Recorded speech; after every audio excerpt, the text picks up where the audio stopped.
Peace, everyone. How you doing? Welcome to Israel Doctrine's Google Hangout. And tonight we're having a discussion, a conversation. So the title of tonight's show is Israel Doctrine Convo with Rawyal on Nationalism. A conversation that changes everything because it's dealing with our communities. We got two different communities. He's a Moor, I'm an Israelite. Not to be confused with Hebrew Israelite. I tend to get confused as Hebrew Israelite all the time by people that never listen to me. So we're going to talk here tonight from them two viewpoints, Israelite Moor. Now, I don't know how he would like to open it up, but I give him a chance to open up since he is a guest. I won't be rude to my guests. We friends, so I don't think it'll be any kind of crazy conversation. So how you doing, Roya? You're muted. You're muted. You're muted. You gotta unmute.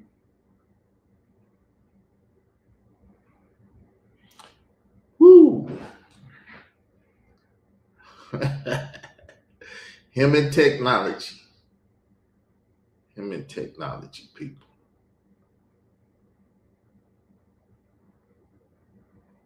Him and technology. We don't need no for us in the back. I want y'all to see me clearly.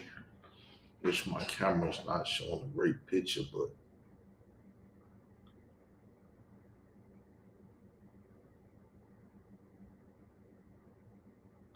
Reef Royale will be back. He hit the wrong button and fell out of screen.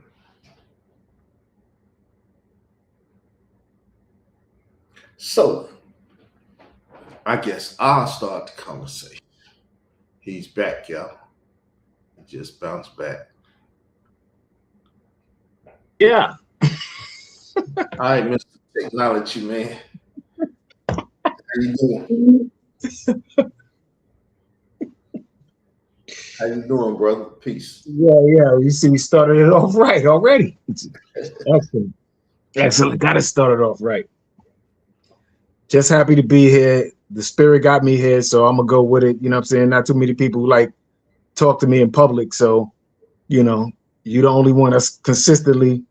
You're the only one who's, or one of the only ones who've been consistently talking to me in public as a guest. And the thing is, when I talk to you, I usually have like, to me, we have like some of the best conversations, like iconic, staple conversations that there's information that can be pulled from at any given time in any given moment. Like any conversation we can go back that we've had, we can go back and there's jewels in there. And that's why I really wanted to have this conversation, because I'm like, I know there's going to be some powerful information that's needed to be heard, because I'd be, isolated doing multitask. I'm doing like 7 trillion things. And, more people want me to speak on the things that I've been, bringing to the front as far as nationality, all type of information that I've put to the front, and just to have a discussion, fluently with you. I'm just open to see how that conversation goes. And also just a little bit of correction. I don't want to mislead anybody thinking that I'm coming from a Moorish science perspective or viewpoint. It's the same way you're not coming from the Hebrew Israelite viewpoint. You get what I'm saying? Like, do I agree with a lot of things they say? Definitely. And I want to make some, get that clear as far as the whole conversation about nationality and the same way you want to make some things clear about, the whole Hebrew Israelite mix up with yourself. So, it's just a open dialogue just to figure out what comes out that can help the next generation not have to go through the same Atrocities. all over again, to break the loop, break the cycle, and free a few minds if possible. All right, so you want to open up, or how you want to do this?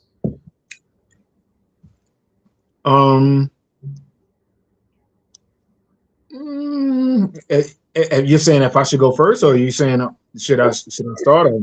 First, you just open up with a conversation, but somebody got to lead the conversation into the future. Okay, well, I want you to lead if you got something prepared, but at the same time, I'll lead because I don't have nothing prepared, so I can just stop. Whereas, like, I'm sure you got, something more prepared and you can keep Okay. going. But, Well, let me present what I put out there. okay, good.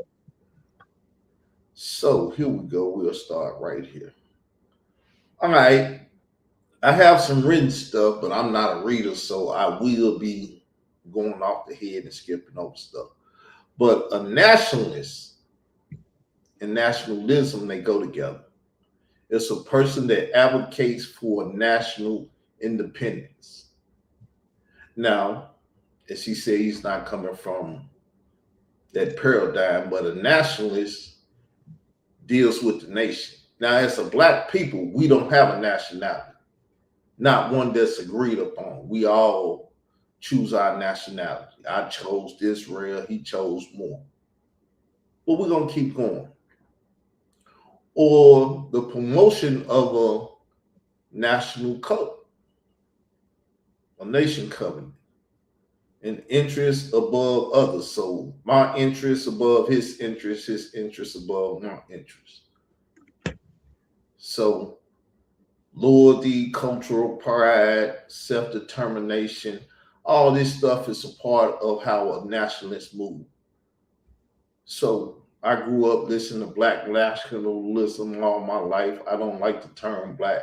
Don't want to use the term black because, as you can see down at the bottom, it's a simple define of mortus civil clarity, however you say that, civil mortus.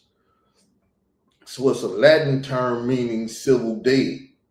And as black people, they've been fighting for civil rights all their life because they've been civilly dead all their life.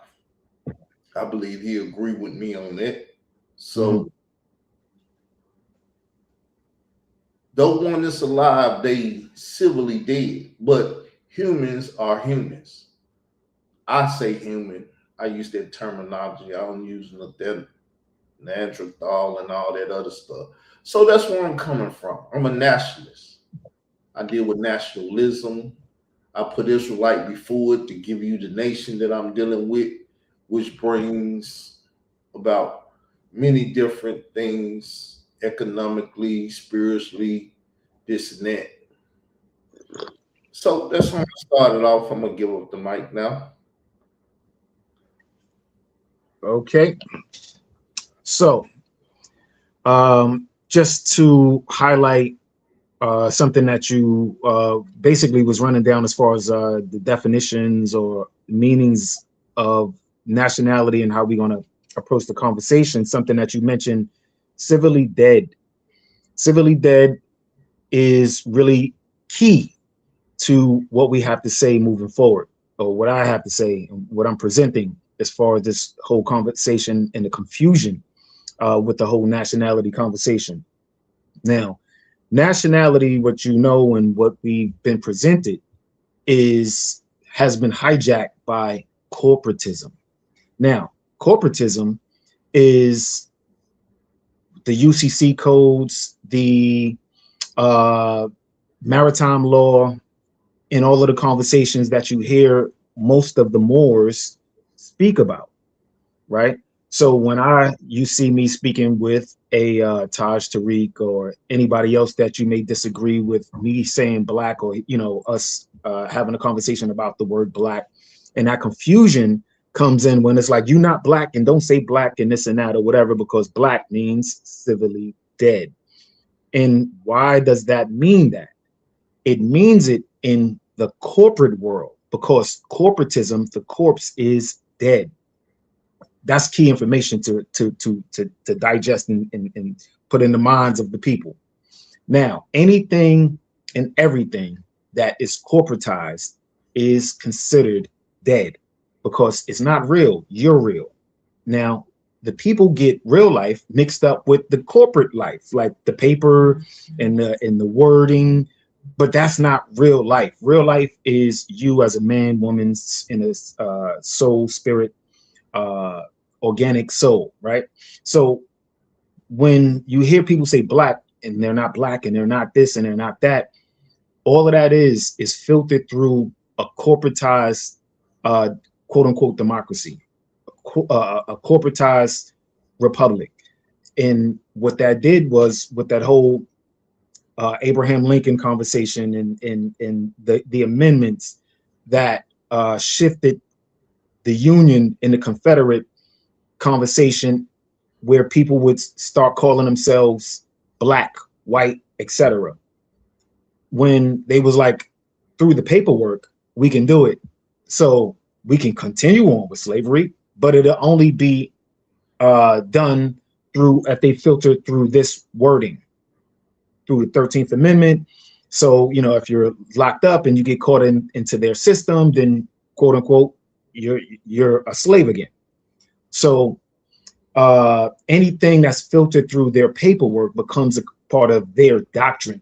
So it's not that just because you're in the machine, all of a sudden you're a part of the machine, when you can see clearly that the corporate world could care less about any and everything that it turns into a dead a dead entity.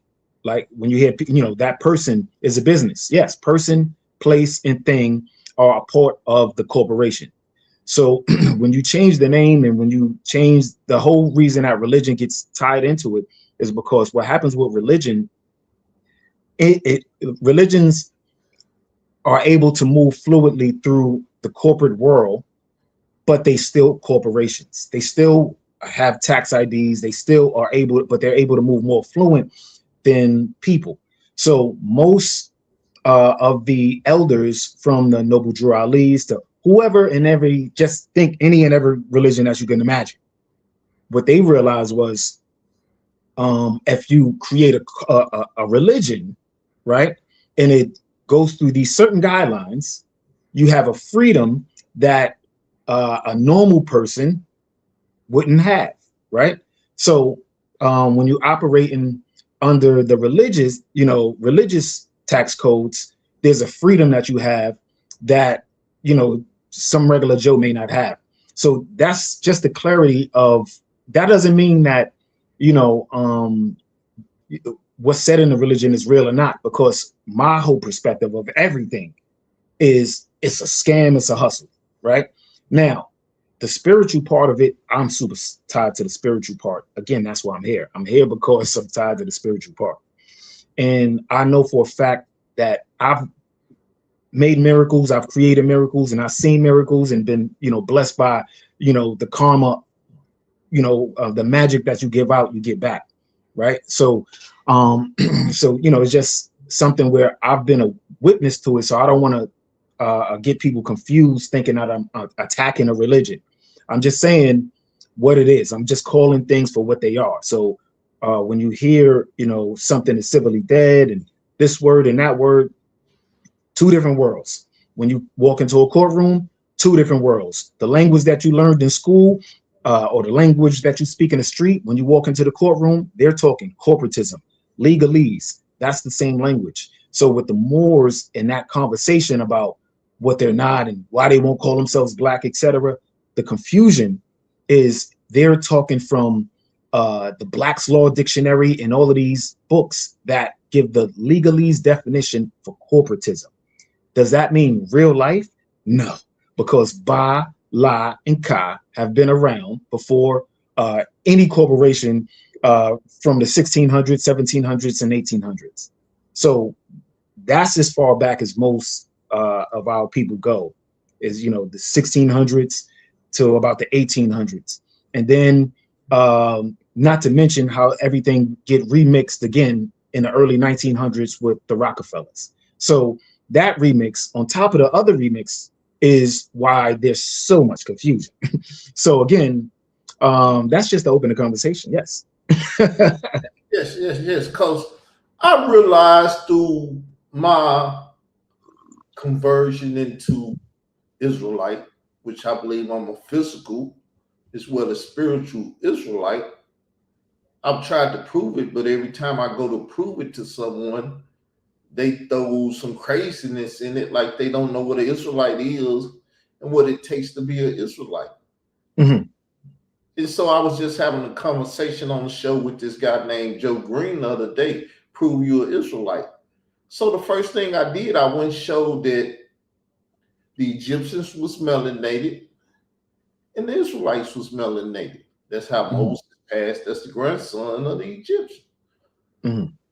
Then I went there, he stopped me and he tried to control the conversation. Then he went to Levitical stuff, where the Levitical priests had to prove their genealogy so they could get in the temple. I tried to explain to him that's what that's about. A regular Israelite don't have to prove their genealogy to go in the temple. It went crazy. And I got emotional because I've been emotional damaged by a lot of people trying to talk to people. That's why I was like, well, me and Rawyal don't speak. We ain't enemies, so I don't think he's gonna attack me on something like that. He gonna allow me to speak on it. Mm-hmm. So once again,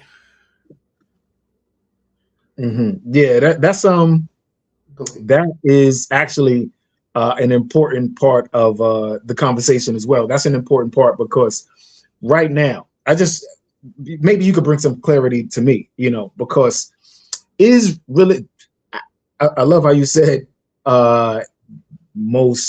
if you're an actual Israelite, you can just walk into the temple. You don't need a genealogy test. Yeah. So what I do want to ask you, right? Can religion is there a DNA test for religion? Like, what is that? Like, how people asking, like, you need a genealogy test to test what religion you are? I can't go to God and get his DNA. He's a spirit. I don't know how to get the DNA of a spirit. So is that like, how do you test the DNA of somebody's religion? Test the spirit. That's what I'm saying. So spiritually, you can be tested. That's a fact. But to say the spirit is the bloodline is confusing because a lot of people are going around saying, yo, I'm this religion because, of my DNA. And it's like, what? It's like, what? See, religion and DNA? What is that? It's two prongs. There were some physical Israelites. Okay. Physical children of Jacob. Okay. There was 12 tribes of them. Then Ephraim and Manasseh got born. Then they got put into the 12 tribe thing like that or whatever. Mm-hmm. But the only way they became Israel is the only way anyone can become Israel. They was baptized. Okay. So now, this is maybe you could now. Okay, see, you're the right person to talk to because you can bring a lot more clarity from actual studied biblical standpoint. Okay, so now, just out of curiosity, if you're saying people can be baptized into Israel, right? That's what you're saying, right? Into the family of God. Into the family of God. Okay, so Isis Rawyal is the family of God. That's a fact. That's how I take that. Because if you just said you can be baptized into the family of God, and those words combined as the family of God, because you have an Isis temple in America, you have Ra in Kemet, and then you have El, all over the world basically at this point. But that to me, what winds up happening is when people are searching for like the DNA of being authentic, opposed to, like you said, more of the spiritual part of it. Like there are people that naturally can do the right thing or the wrong thing. And I think the programming of society helps coerce people into different outcomes. So let's say like that whole Moloch thing, that whole Baal thing, the golden calf conversation. So Moses is talking to the people. He goes to the mountain, comes back, and then he sees the people talking to the calf. What's clarity on that? Like, what is Explain that. Well, the whole thing is the Ten Commandments, wherever they come from, dictated if you in the family or not. Mm. Because your mind is connected with God. Your inner man is connected with God, your spiritual man.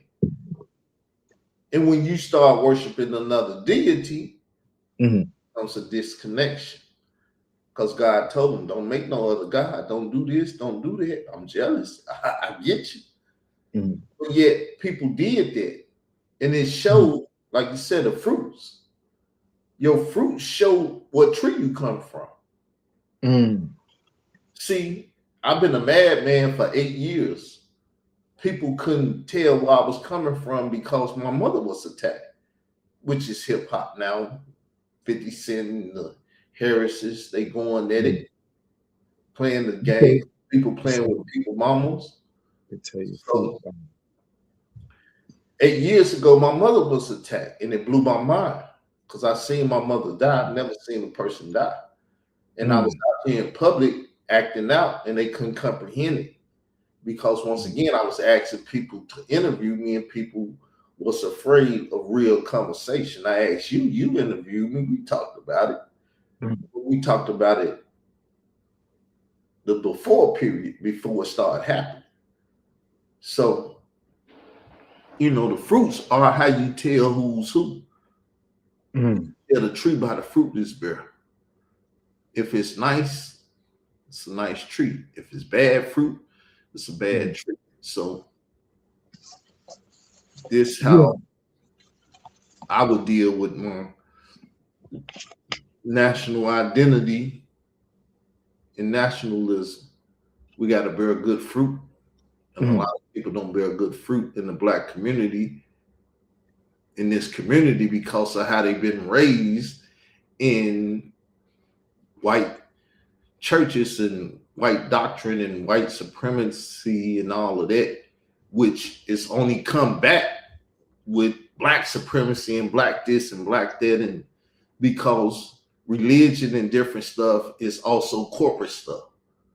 Like you say, you pay, or you in the tax code of the United States when you don't have to pay your taxes and stuff. So it's a corporation too, which I believe the Mormons deal with too. That's all they talk about. That's all they deal with is the legal standpoint of religion. Like people think like, so when it gets confusing because the line is so blurred, because the language is the same language, but it has different meanings. So when you're saying, you know, when they going out and they, you know, getting all of this information, they learn all of this information, then they just come out and saying like, yo, you can't say this, you can't say that. And it's like, we're not in the courtroom walking around in everyday life. You get what I'm saying? So certain things don't apply. You know, when you're playing a certain game, there's certain rules. And when you're in the corporatist game, that's when it's a certain rule that you abide by. And, you know, something that you said that I like as far as the fruits basically give away what tree you came from, right?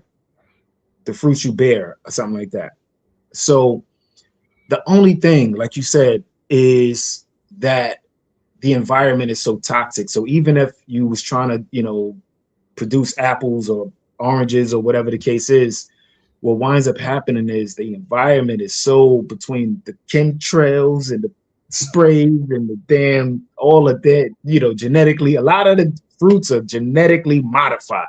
So as soon as it's about to blossom or bloom, they spraying you with some type of poison and messing up, you know, the nutrition and minerals and vitamins that you know would usually thrive.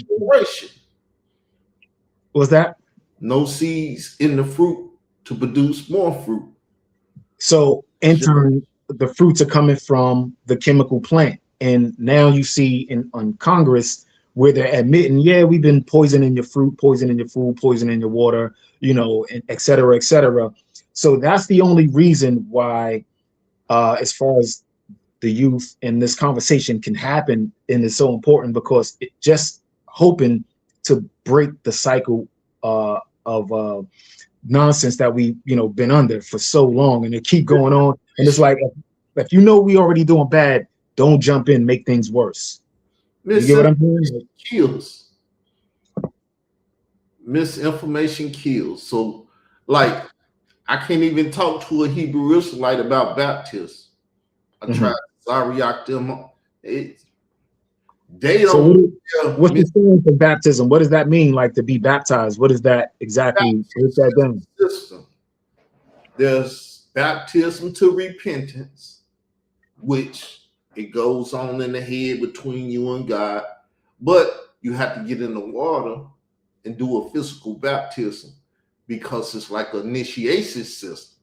I don't know that you've been baptized if you don't go and do the physical baptism. Just like I don't know if you circumcised unless you get circumcised. And that's a token of the covenant. A token of the covenant shows that you're in covenant, that you went through the process of initiating this covenant.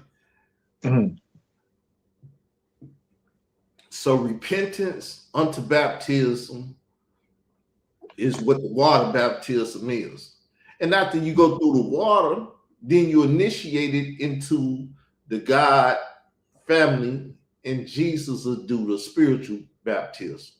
And you get the Holy Spirit and renewing your mind and taking you through the steps. Then people will see a new person. You won't be cursing out no more. You won't be drinking. You won't be doing a bunch of sexual things that you once did and no longer do, because you got a renewed mind. You can see things in a more positive way. You can produce them type of fruits because you have a more positive mindset and thought. So like Elijah Muhammad was kicking the Malcolm in back in them days and stuff, they spiritually dead. They need a spiritual resurrection. So spiritual mortus is worse than civil mortus, because you're not a human being if you don't have a spiritual component to yourself. I completely agree. You can't be in tune if you don't got a spiritual component to yourself. But at the same time, you got to add in the fact that if you're going to be producing children, the partner that you choose need to be in sync with you, because to raise these children, the fruits that you produce are raised by two. You, the man and the woman, the masculine and the feminine. And now there's an in-between because of, the things that society has come up, some of the ideas society has come up with is the in-between, random blurred line. We're not even talking about that. But the whole, child support conversation that, I learned from that, just the bottom line and the moral of the story was, apart from better choices, and it was like realizing like that bad spirit does bleed into the child. Like all of the stuff I go through, all of the stuff I went through, now the child, the seeds that was planted from early on, now it blooms out in the child. And that nasty toxic energy, it's like if I was able to be there and we wasn't going through our trials and tribulations, things probably would be different. You get what I'm saying? So when you get a woman, or excuse me, if you get a partner for the women who maybe watching, if you get a partner, you want them to be in sync. You want to be sleeping with a friend opposed to an enemy, because that can also break your spirit or mislead or misguide your spirit, because your partner can help you be healthy or can put you in a situation where your life becomes a lot worse. So that part of a baptism, as far as a household, where again, me is not even, I don't even want to pretend like I'm taking it on a spiritual level, but at the same time I'm trying to make sure that just on a common sense spiritual level, like common sense, you want to walk in and you want to, thrive in good spirit. A lot of people don't talk and deal with that, but yes, I'm learning a lot about it because I got an African woman. I never played the Let's Go Together. Mhm. I spoke for a couple weeks and stuff. And like, I'm looking for a wife. Mhm. Will you come to America and can we do this? Mhm. So I put my obligations out there on the table Mhm. up front. And though we ain't together today, we plan to be together. So in all actuality, I do my job here in America, waiting for them to give me the immigration to go over there and get them. No, I mean, either way, no matter, the difference between yesterday and today, it's a global world where everything and anything is possible in reality in real time.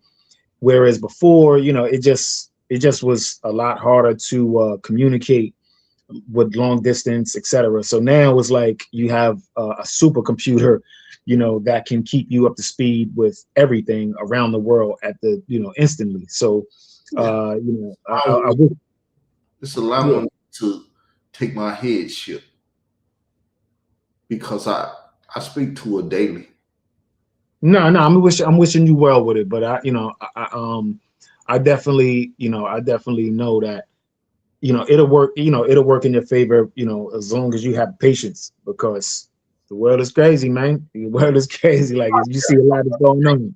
I'm learning patience every day. That's one of my biggest tools in learning right now since the stroke and everything. Hmm. Yes. My brother just told me the other day, he said, yeah, you make bad decisions because you don't think, you just it hits you, you do. That's the attitude I have about a lot of stuff. I don't think long. I make my decision and I go. Whether it be right or wrong, I learn from it. Let me go do it. Hmm. See what it's about. Hmm. Yeah, that's that Aries energy. Aries, y'all be big hearted, but y'all be wild as F. You know what I'm saying? Y'all be wild, but y'all still be, y'all be about it and still show mad love at the same time. So I understand, because I have my mom's Aries, so my sister's Aries, my mom's Aries. Got so many family members that's Aries, and I wish I could say there was differences. Like, the differences, I don't, I know everybody's like, don't blanket me into that. But there's a lot of similarities as far as the fire signs. So and me being a fire sign trust, I get that part too. So, but yeah, it's, just here chopping it up with you, it is a blessing in being able to share whatever extra information that we got for the people, before we close out or whatever. But yeah, just let me know where else we gonna go with it. Not, and Well, I got another slide because I, you know, kind of learned from the jailbird. We're not gonna call no name, but to show my little points again, Israelite nationalists focus more on building independence in your Bible study, your religious study, in your home. Everything need to be independent of the system that we was just talking about, because the system likes to poison and kill fruit,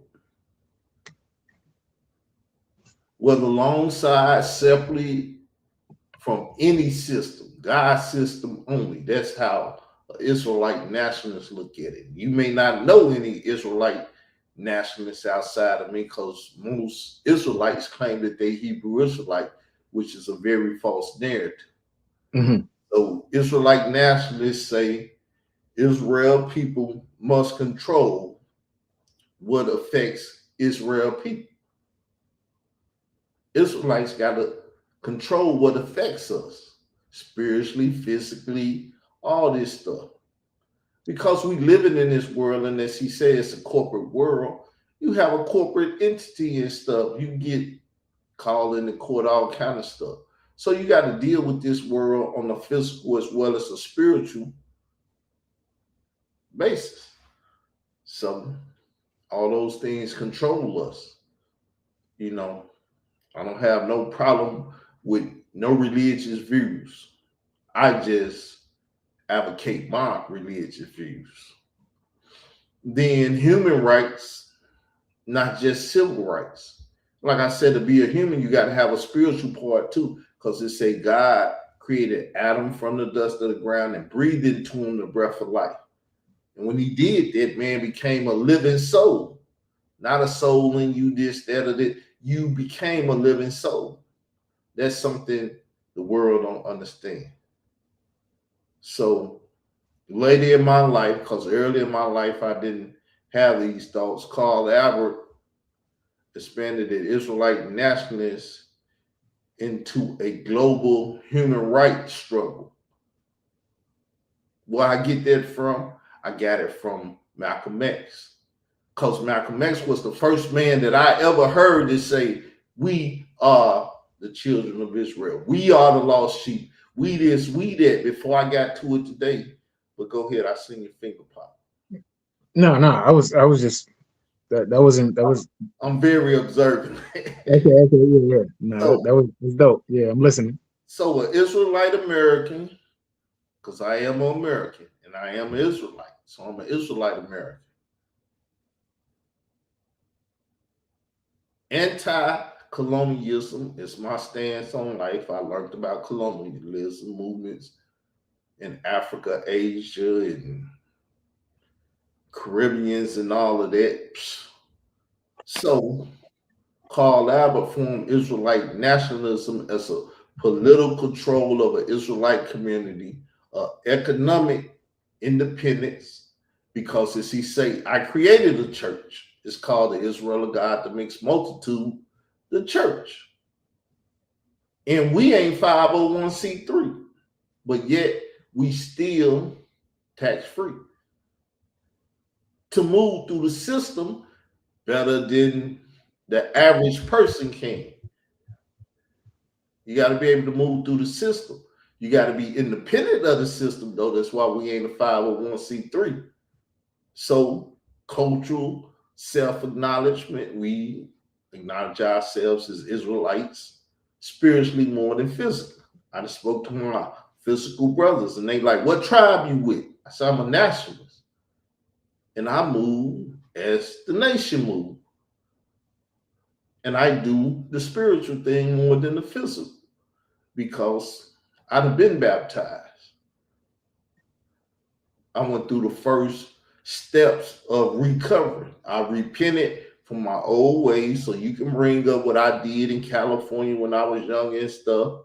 I believe all that stuff has been forgiven me, and I walk in the newness of life now. So freedom from psychological and other systems that deal with the brain and lead you the wrong way. We must control our own destiny, politics, economics, and social issues we control. We got to control. If we don't control them, they will control us. But that's a little bit. I still got a couple more slides to go through. It's something I just put on the table for us to talk about. Mm-hmm. Yeah, just you could just continue to run through the slides and whatever extra information. When you were saying you're anti-colonialist, which is obviously key to people claiming nationality in this system, that no matter what, you can't escape from it. Now, just still, again, important information as far as with colonialism and corporatism. Now, the shift was from the isms, from the colonials, right? The colonialists or capitalism. Capitalism is each individual is a shilling of gold. Each person, that's capitalism. That was over in 1800s and introduced initially by the Moors, but the system became infected by these European parasites, that came into the system, corrupted the system, but they still run the system that we created. So the nationality, etc., are institutions of each tribe. But what happens with the corporatists when they came in, they rearranged the borders. So if you was from this tribe or that tribe or this family, all of a sudden there was a new line. So most of these attacks initially were initiated in Manhattan. Like Manhattan was Gaza before Gaza. So Manhattan obviously would be unrecognizable today to somebody who was here, in the prior years, because what they did was they knocked down all. Manhattan was like the equivalent of a Garden of Eden. It was considered heaven. It was considered paradise. Manhattan, not the place where people go today and they be like, it stinks and all, you know what I'm saying? Like people say all type of weird things about Manhattan at this point, but Manhattan was actually one of the most beautiful places on the planet. And when the Europeans got there, they came across their name was always Manhattan. So that section was always Manhattan. And so when the Dutch and the British and et cetera and the English, when they got there, they was already functioning in they call it Lenape land in Lenape Kingdom was from like as far as up from Canada all the way down to like Florida, all the way to the Midwest. And it was just that was one nation. That was one nation. And what the Europeans mastered was divide and conquer. So each section, like first they figured it out because Manhattan was so consolidated with so many different families that some of the atrocities that they did, just so you can understand how they was able to break people out of a national, internationalism, because really that's what it was. Like we knew who we were before anybody got here. So we was Florida, the South, West, each continent knew we existed and we interacted and traded with each other. And now there's like multiple shows, even if they don't mention our name, that show evidence of that, right? From about ancient America. So what the Europeans was able to do was they was able to create a test, this whole test idea. They was able to test these corporatist ideas. They had visualized how to piece apart the land from the people, the God from the people, the nationality from the people, from the indigenous people. Because if you actually want to get into it and you want to do any type of research, you can actually go to, are you familiar with the Boston Tea Party? Yes. Okay, so the Boston Tea Party, John Hancock, and that whole patriotic, quote unquote, patriotic movement. If you go look up John Hancock and you go look up the Boston Tea Party and you actually read what the Europeans wrote, instead of listening to what we was taught in school, I've recently, brought up the documents, right? And in the documents, this is how they describe the people, which is also key to our conversation. They describe the people as the most brilliant, noble people on the planet. These dark-skinned, brown-skinned, copper-colored people were considered the most civil and respectful and creative people on the planet. This is what their words were. So in order to create some type of uprising, right? They was like, what we're going to do is we're going to dress up like them, and we're going to start destroying the boss. Because the Europeans brought their problems over. The people from England came over here, brought their problems because the British bankers was chasing them. British bankers, they went from England to Britain, if you understand. So what happens is, in order to create some type of scandal that they can write about and create this whole domino effect to become what it is today, what they did, they dressed like us and they said, okay, we're going to say the indigenous people, the noble natives is what they call them. the noble natives. Now, is that a nationality? They just said, oh my God, these people are the most giving, caring, like they're strong, they're witty, they're everything that can be described. They're smart, they know how to navigate it. So every part of life that was considered the upper echelon of living was already here before they got here, right? So when they got here, and when they're writing about how they was trying to create an uprising, they're explaining in their paperwork that the uprisings wasn't working because everybody knew all the mobs, the gangs, and all the problems came from Europeans. This is a European that wrote that. He said everybody knows that we're the problem. He said everybody knows that. So nobody's going to believe that the indigenous, that the blacks are causing these problems. So when we dressed like them, we went on a boat and sailed it far enough where people couldn't really tell. They just knew it was black images. So they going into different places, covering up themselves. They go into this boat, they sail it out there. John Hancock didn't dress in blackface, but he was the point man. And it was another Samuel Adams was the other one. He also was a point man that didn't dress in blackface, but he was also a point man to try to tell the story. So what winds up happening is because of that, what winds up happening is they report it as F, and it's still in the history books as F. The noble natives agreed with Europe breaking away from Britain, whereas we was communicating back and forth and there was no real problem, right? So they created this fictional story and it became a war on our land, right? And then they used that war to genocide multiple tribes over and over and over and over again, and then wind up paying some of our guests, some of the Mongols, some of the different, nationalities that was coming over. Also, they start paying them because they, if they've been here long enough, they would know some of our secrets. So they start paying them to find us and, to turn this tribe against this tribe, to a point where tribes were becoming so, were becoming so treasonous about what was happening. They start killing each other off. And then when it was down to about 2 or 3 tribes and more Europeans just kept coming over, next thing you know, they were surrounded, right?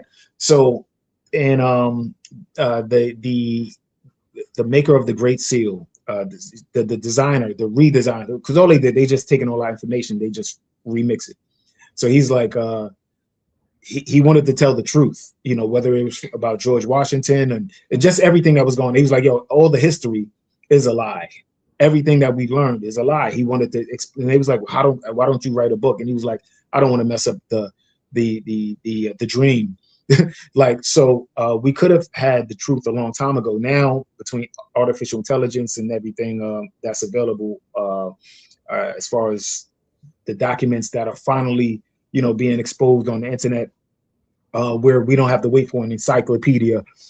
So now these things and any changes that we may need to have that fluidness and that freedom in the system, whether you agree or disagree, whatever religion you are, the reality is that's one of the freedoms that people seek.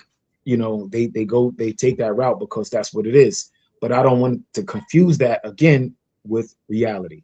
Now, the reality is, no matter how important your bloodline may be, how you act is how you is we take it as is, like at face value. So if you act like a piece of crap, then that's what it is. Like, no matter, you could have whatever title, like you see even in the European world, where Prince Andrews, winds up getting kicked out because he was tied to the Epstein thing. So this whole bloodline and this whole conversation, no matter what nationality he was trying to claim, it still get pulled into, a person's ego. And that person's ego is, what leaves the mark and alters that reality of how, people's perception of, as far as titles.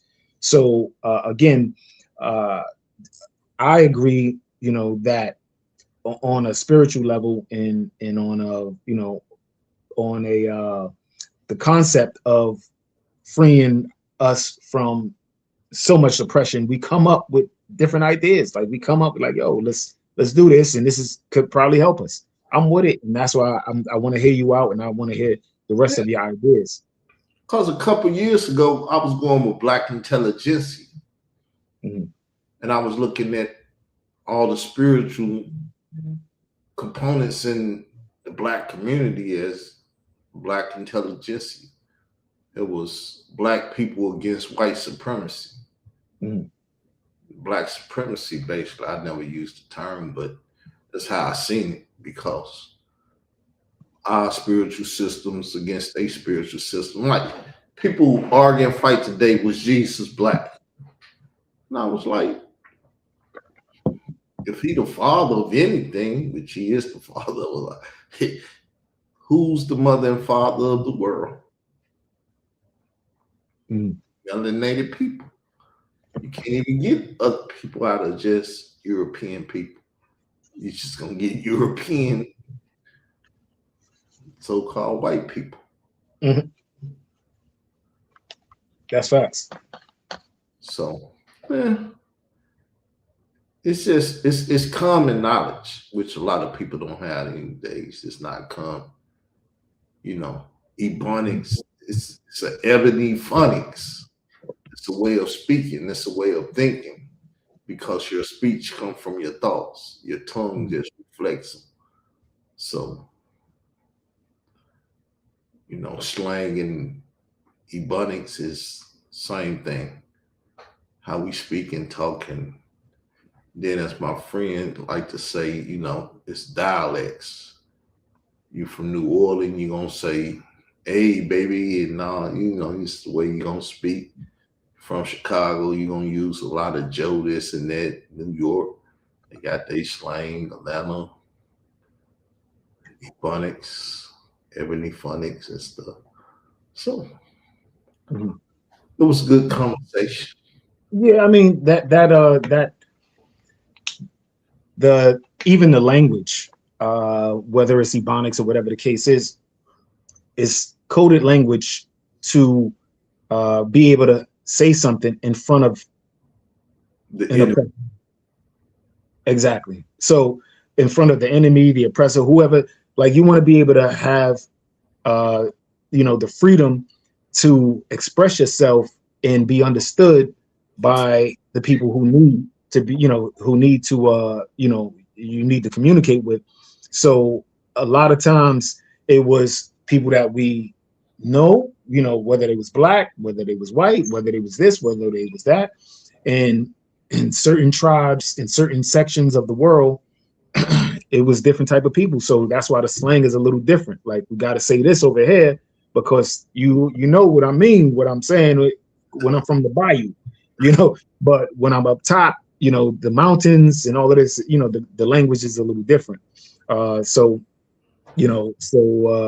but the whole point of it is so you can communicate in front of an enemy, in front of an oppressor. So it's not like uh, uh, we didn't share language. It's just that each section from the Ice Age, we got sectioned off. So everybody came up with different little, apart from the core language, everything just got shattered from there, and now you can see obviously, people are trying to figure out how to get on the same page, which the system takes advantage of people's ignorance that they wind up putting us in, because everybody's not on the same page, so they use language and put us under the spell, remove God from you, then sell it back to you. Well, they used a lot of people like Niccolo Machiavelli and stuff. They wrote these books and everything, but one basic principle is a house divided can't stand. They knew that, so they divided the house. They won't stand if we divide. Mm-hmm. And mostly use the on top of that, is the fact that the seven sins have been around since before the Bible. You get what I'm saying? Like So meaning if you know the 7 sins and you know these 3 principal characteristics of the human man and woman, and you're able to use that as a thumbscrew to alter their emotions, alter their lives. Because if you know somebody is ego driven or somebody's selfish, like now society at this point is really selfish. They already programmed it, so so they know people are selfish. So they program the selfishness, and then they was able to double back and capitalize on that selfishness of the people by having all nationalities, different languages, slangs, etc., take an experimental poison that everybody's moving past. So I'll say leave that at that. Yeah. We've been here an hour. Okay. So if y'all like it, that's my Cash App. A little something to say thanks or whatever. If you're watching live or you be watching later. If y'all enjoyed the conversation. I enjoyed the conversation. Thank you for having me, man. Oh, it's all good. I'm gonna reach out for you. As you say. Yeah. It can't be reaching you. Hey man, I'll call out the blue. Yeah, it worked. So yeah, definitely check me out. I'm using some of my coded language on my new platform, Reef Royale, RIEF, Royale, RAWYAL.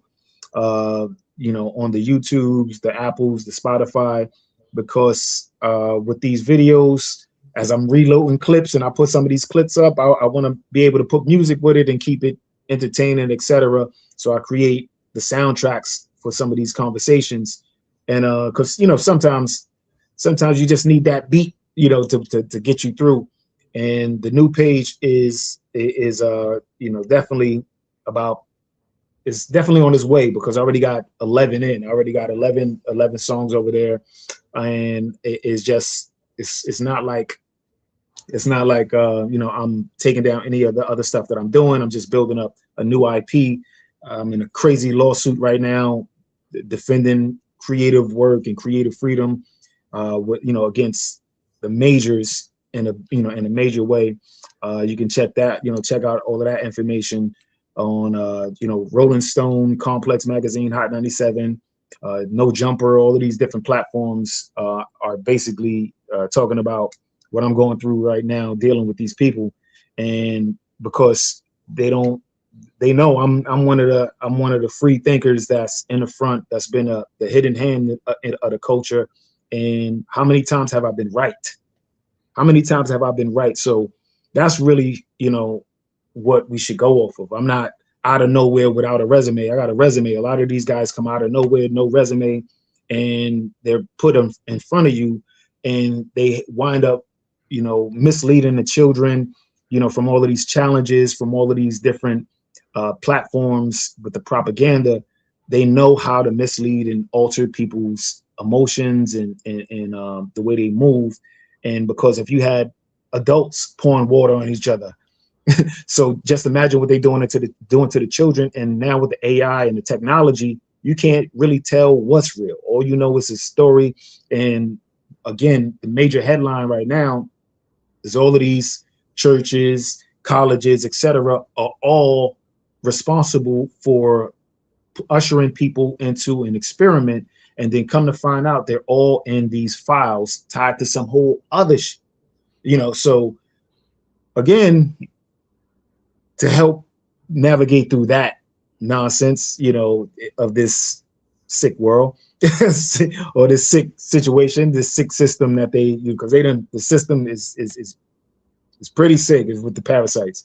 So, in order to help get through the show, I'm gonna make sure I continue to chop up, have conversations like this, share some great music, continue on with my art, and do my best in my part to stay as progressive and positive for my family, in order to reflect for your family out there, and hopefully we can keep everybody on the same page in a good way, universal harmony. That's what I say.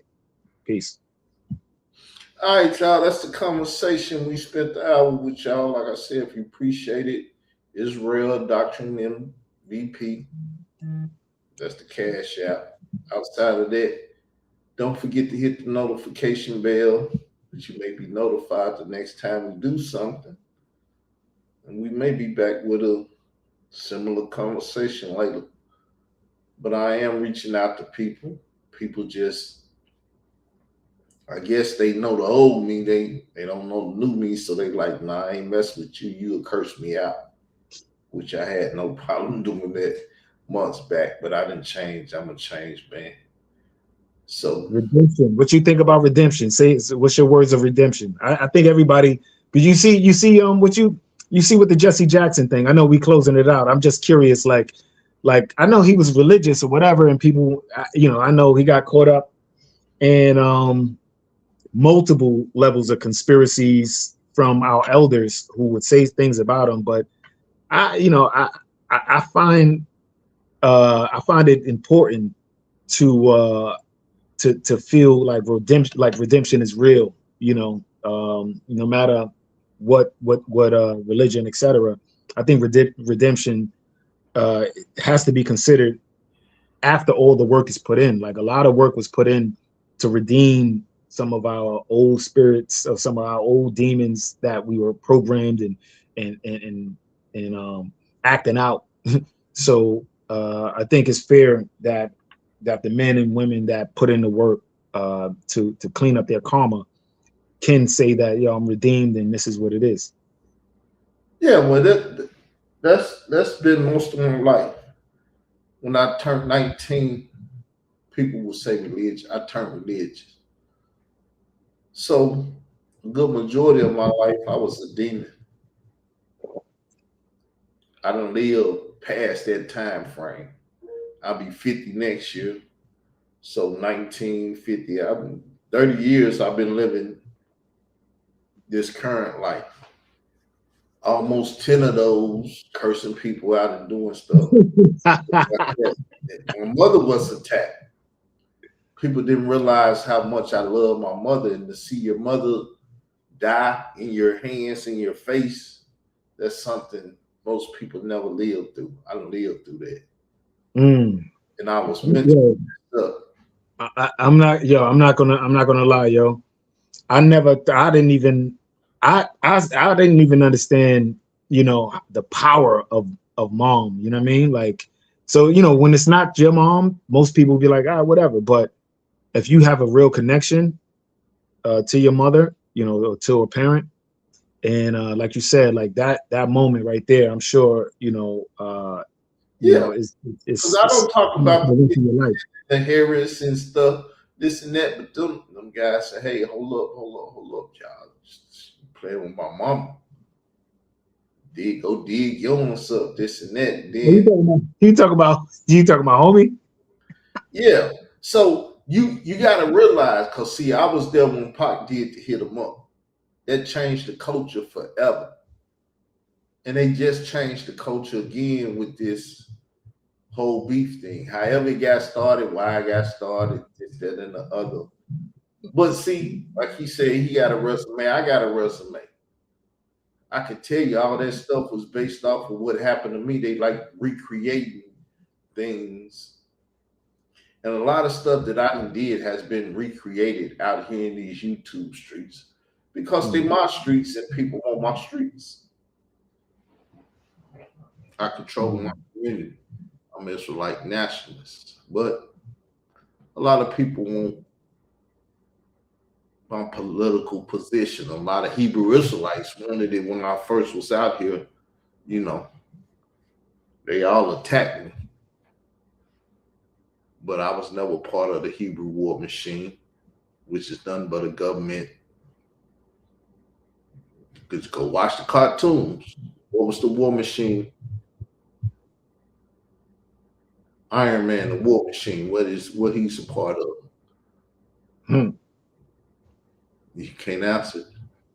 That's the part of the government, right? He's part of the government. Secret government at that, though. So I see that this is how I relate to things. I watch cartoons and stuff, and I keep things in mind. One of my friends showed me that. She was like, "The Holy Spirit is the good angel on the show, because the demon is the one on, with the red." The Holy Spirit is the good angel on the show. What show? Cartoons, right? Whatever show the angels. Okay. See, one of them demon, one of them holy angel, which is, I would say, it's the Holy Spirit, because we was talking about it, and that's how she could relate it, and I was like, oh, you can see, because that's the way I was trying to explain it. It's a holy angel. So, with that said, y'all, hopefully y'all enjoyed the conversation. Appreciate you coming over, having a conversation with me. We didn't have no debate, people. It was a conversation. Conversation, fair enough. Hey, listen, AI, I didn't say this in the beginning, but AI kills a lot of debates. Time has killed a lot of debates. Like time, from any thought, like we're old enough to have so many thoughts and actually be able to say whether those thoughts found reason. And that on top of AI and the internet, might as well just have a conversation. Yes, I love conversation, because ego never has to come into unless you coming into the conversation with ego. Right. So with that said, peace, y'all. Peace. We're gonna talk behind the scenes. All right, peace.